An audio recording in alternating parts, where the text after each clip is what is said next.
सबिला खातून, please कम। नमस्कार। नमस्कार। और आप असम से आए हैं? आसाम से आए हैं? यस। थोड़ा सा अपना ब्रीफ बताइए। अगर आपको हार्ट अटैक से डर लगता है तो आपको ये सुनना चाहिए क्या करना होगा, बचने के लिए हो जाए तो क्या करना होगा, राइट, और क्या नहीं करना होगा, दैट इज़ मोर इम्पॉर्टेंट। हम क्या करते हैं, हार्ट अटैक हो गया तो अगला स्टेप क्या है, हॉस्पिटल ले जाओ, यही है ना, राइट। तो खैर इनकी कहानी समझ लेते हैं, आप बताएंगे? ठीक है जी नमस्कार। ये मेरा मम्मी है, इनका उम्र 65 साल है। इनको 14-15 साल से शुगर और बीपी का प्रॉब्लम था, वो कंटिन्यू दवा खा रहे थे। लास्ट 2024 को 31 दिसंबर को इनको हार्ट अटैक आया, तो हम लोग ने इमीडिएटली इनको नेम केयर हॉस्पिटल में ले गए, जो काफ़ी बड़ा अस्पताल है। वहाँ पे जाने के साथ ही साथ इनको आप आईसीयू में एडमिट कर दिया। तो आईसीयू में एडमिट करने के बाद मैं केस काउंटर में गया, क्योंकि हम लोग का आर्थिक हालत उतना ठीक नहीं है इकोनॉमिकली। तो वहाँ पे बोला 12 घंटा या 24 घंटा का 40,000 रुपये करके पे करना पड़ेगा। तो मैं डर गया, क्योंकि इतना आर्थिक हालत ठीक नहीं है। फिर भी रिक्वेस्ट करने के बाद 1-2 दिन बाद उन लोगों ने जनरल पे शिफ्ट किया और बोला हम लोग मॉनिटर करेंगे। तो मॉनिटर करने के बाद फिर हमें कहा कि आप एक काम करो, इमीडिएटली आप इनका ऑपरेशन करना पड़ेगा। कुछ बोलता है वायर कुछ ऐसा लगा देता है, एंजियोप्लास्टर कुछ।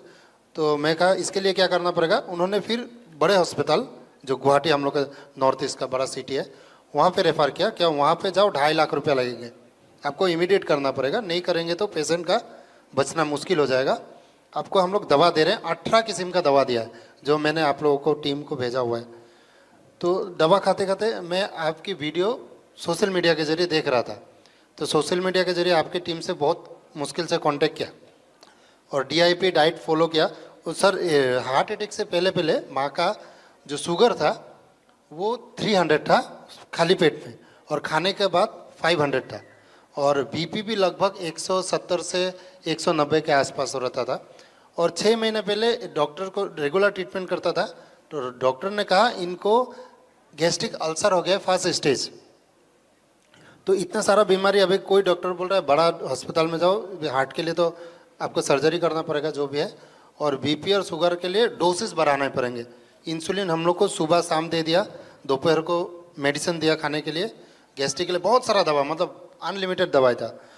तो जैसे आप लोगों की टीम के साथ कांटेक्ट हुआ, होने के बाद डीआईपी डाइट शुरू किया। चमत्कारी रूप से 3 महीने में माँ का जो बीपी था वो बिल्कुल ख़त्म हो गया। मतलब आज तक 2-3 बार तो इनको लो प्रेशर आ गया, मतलब लो हो रहा है। तो अचानक से वो दवा छोड़ना पड़ा, अगर दवा नहीं छोड़ते तो माँ को मतलब लो बीपी हो जाता। तो दवा छोड़ दिया, आज तक एक भी दवा नहीं खाया बीपी का। शुगर 95% ख़त्म हो गया, बिल्कुल भी। थोड़ा 5% इसलिए मैं बोल रहा हूँ, बाकी है मम्मी कभी कभी आप डाइट चीटिंग करते हैं, मतलब कुछ कुछ अलग से चीज़ खा देते हैं, तो उसके वजह से शुगर आपका 200 का आसपास रहता है खाना खाने के बाद। लेकिन कल परसों मैंने आपका एक वीडियो देखा कि 250 तक नॉर्मल है, वो हमको पता नहीं था। हम लोग को डॉक्टर ने बोला था 150 का ऊपर गया तो आपको दवा खाना है, 150 का ऊपर गया अगर शुगर तो आपको दवा खाना है, 150 रहना चाहिए खाने के बाद। और हार्ट का अभी तक 2 महीना लास्ट हो गया सर, एक भी दवा नहीं खा रहा है, कुछ भी प्रॉब्लम नहीं हुआ, ना हमें कोई ऑपरेशन करना पड़ा, ना कुछ महंगा इलाज के चक्कर में जाना पड़ा।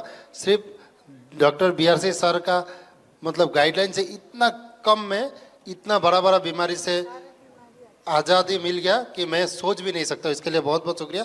और एक छोटा सा स्टोरी है सर, 3 महीना पहले मेरा एक दोस्त है, उसका किडनी 82% खराब हो गया था। तो उनको डॉक्टर ने कहा कि 3 महीने बाद वो एक्सपायर हो जाएगा, मर जाएगा। 25 ईयर्स का लड़का है, मेरा पहचान का है। तो मुझे आपके बारे में मम्मी ठीक हुआ तो कॉन्फिडेंट में मैं उसके पास गया, तो उन्होंने कोलकाता में आपका ये क्या करता है किडनी ट्रांसप्लांट के लिए बात किया था 20 लाख रुपए में। तो मैंने कहा तुम्हारा पास टाइम कितना है, बोलता है 2 महीना बाद मैं मर जाऊंगा। तो ट्रांसप्लांट के लिए रेडी किया। मैं कहा सिर्फ 10 दिन दो, अब बीआरसी सर का टीम से बात करो, आप वो डाइट फॉलो करो, रिजल्ट देखो, फिर आप ऑपरेशन कर लेना जो भी करना है। अभी सर 1 महीना हो गया, वो डेली हफ्ते में 2 बार डायलिसिस करता था, 1 महीना से बिल्कुल डायलिसिस नहीं किया, अभी आराम में। बहुत ही। और मम्मी जब ठीक हो गया था हार्ट के लिए, तो हम लोग नॉर्मली जा रहे थे, हफ्ते में 2 हफ्ते में बुला रहा था डॉक्टर। जब मम्मी क्योर हो गया, डॉक्टर के पास गए, वो डॉक्टर प्रसाद नाम है, उन्होंने मम्मी का इलाज करके बोला इतना फास्ट कैसे अच्छा हो गया। तो हमने बोला सर आपका दवा से, लेकिन एक्चुअली दवा छोड़ दिया। अगर मैं उनको बोल देता कि दवा छोड़ दिया, मुझे भगा देते। तो उन्होंने प्रिस्क्रिप्शन में लिख के दिया अभी आप मेरे पास आओ ही मत, मेरा दवा कंटिन्यू चलो, 6 महीना बाद आना कुछ टेस्ट के बाद। लेकिन मैंने उनको नहीं कहा कि एक्चुअली आपका दवा छोड़ दिया हमने, मैं सिर्फ जनरल चेकअप के लिए गया था कि मम्मी अभी ठीक है कि नहीं। अब आपका उनको पता चल जाएगा ये लाइव चल रहा है ना। तो सर आप ही को बचाना पड़ेगा, क्योंकि वापस तो जा नहीं पाऊंगा। होप कि उन तक ये वीडियो ना पहुंचे, पहुंच भी जाए तो बीआरसी सर जिंदाबाद है, टेंशन नहीं है मुझे। Thank you sir. Thank you thank you thank you thank you. नमस्कार। स्लाइड। तो आपने कहानी सुनी, यहाँ पे जो मुख्य बात है कि हार्ट अटैक होना हुआ, अब क्या करना है। इनके केस में हार्ट अटैक हुआ, ये बचे कैसे? ये बचे तब जब इन्होंने बोला कि भाई हमारे पास पैसे नहीं है, तो बच गए, है ना।